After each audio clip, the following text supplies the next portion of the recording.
এবং নির্বাচন নিয়ে কাজ করেছে।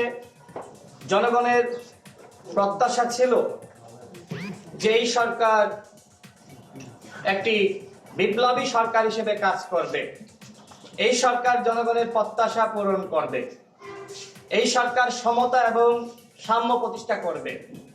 কিন্তু আমরা শুরু থেকেই লক্ষ্য করেছি যে এই সরকার রাজনৈতিক দলগুলোর সাথে, বিশেষ করে গণঅভ্যুত্থানের যারা স্টেক হোল্ডার ছিল তাদের সাথে সমতা প্রতিষ্ঠা করতে পারেনি। বিশেষ করে গণ অধিকার পরিষদ, এই দলের যে উত্থান, এই দলের যে সংগ্রাম, 2018 সালের কোটা সংস্কার আন্দোলন, সেই ঐতিহাসিক কোটা সংস্কার আন্দোলন যদি আমরা সফল না করতাম, আমরা আপোষহীন না থাকতাম, সেক্ষেত্রে বাংলাদেশে গণ অভ্যুত্থানের যে প্রেক্ষাপট সেটি কোনোভাবেই তৈরি হতো না।